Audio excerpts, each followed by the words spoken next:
baby. Ayun na yun. Yung bunso mo ba yan? Naku po, napakagwapong bata. Babae siya. Pero maganda si Hikyo nga. Naku, tingnan nyo. Ang pretty-pretty niya. Pwede nga siya mag-pageant eh. Mula sa reaksyon ng mga tao, alam ko na mula pa pagkabata, napangit ako. Nako, excited yung laban. Ayan o. Hello. Teka, sandali. Ano ba? Ay, labag sa rules ng laro yun, hindi pwede. Ulitin mo yun. Teka, bakit pala si Chukyong lang ang nagmana sa mother side niya? Sayang nga, hindi siya nagbana sa papa niya eh. Mukhang kakailangan din niya magpareto, okay? Teka lang, honey. Hindi kaya, ampun lang nila si Jokyo? Oo. Sige na. Ang kailangan mo lang mataas na grades. Okay, anak? Mana.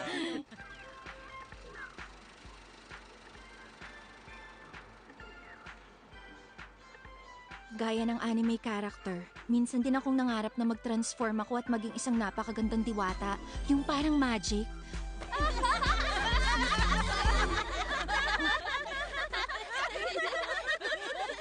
Akala niya yata fairy siya. Grabe ang pilingera niya. Naging pangit na monster na siya! Saan mo nakalibaw?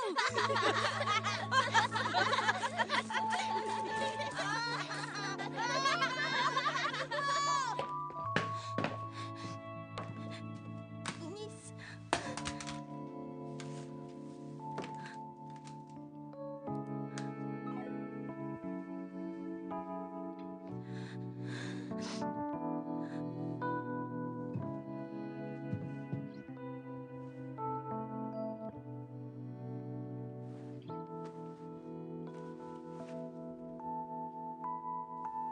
Pero imbes na isang character mula sa isang sweet na anime, na-realize ko na mas mukha akong character sa isang horror comic book.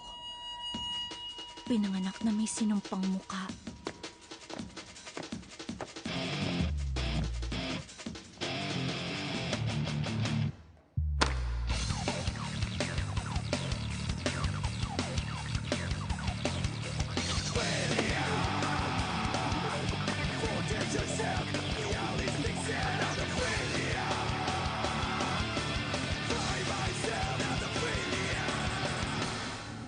Sa pamamagitan ng professor na napipilitan lang magtrabaho at wala man lang drive o energy, nadidepict ang social injustice sa makabagong lipunan natin. Kung titingnan nyo yung questions, makikita nyo, ay, ang bilis talaga ng oras. Okay, huwag nyo kakalimutan yung homework nyo ha. Bukas ang Junon.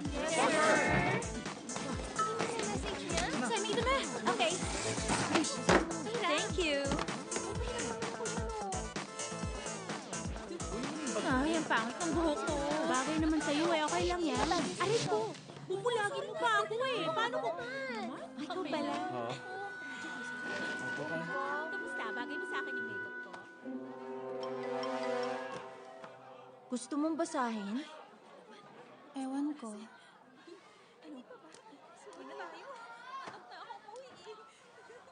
Gusto mong makinig? Ewan ko.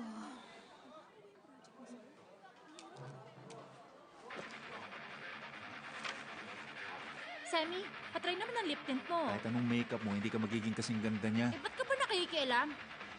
Kung ang epal. Lo, tingnan niyo siya oh. Hala, pangaranti man. Hoy, Mandu. Hoy, Mandu! Hoy, Mandu! Ha? Tatawag niyo ako? May iba pa ba rito na tinatawag na Mandu? Sige na, gawin mo na yung gagawin mo. Ah, ngayon na ba? Okay.